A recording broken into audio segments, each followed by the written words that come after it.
আজকে আজকে যে পরিস্থিতি হয়েছে ক্যাম্পাসে, অ্যাটলিস্ট আপনারা যদি কেউ দেখতেন, বিশ্বাস করেন আপনারা সারা জীবনের জন্য এই ছাত্রলীগ জিনিসটাকে যে কী পরিমাণ ঘৃণা করতেন বা ভয় পাইতেন আপনারা জানেন না।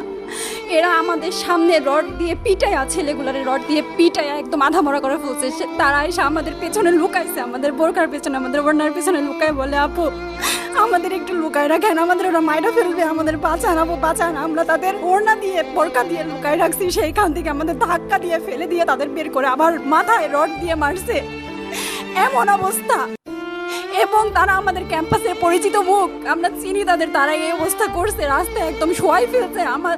আমাদের হলের মেয়েদের বুকে বড় বড় যে আসতো ইট, এই ইটগুলো বুকে ফেঁকে দিছে, মানে একদম পুরো বুকে লাগছে, এরকম জামা কাপড় ছিঁড়ে ফেলছে, এত বাজে অবস্থা। অথচ আমার ব্যাচমেট, আমরা যাদের সাথে ক্লাস করি, একসাথে বসি, আমি তাদের একটা কথা বলতে দেখি না এগুলো নিয়ে, একটা কথা না। এবং তাদের নিউজ ফিডে গেলে দেখবেন তারা এখন এগুলাই সাপোর্ট করে যাইতেছে। কিচ্ছু বলার নাই। আমি কেমনে যাই এই মানুষগুলোর সাথে, এত বছর ক্লাস করছি, বা আমি আরো 6টা মাস কিভাবে ক্লাস করবো আমি জানি না, আমি সত্যিই জানি না।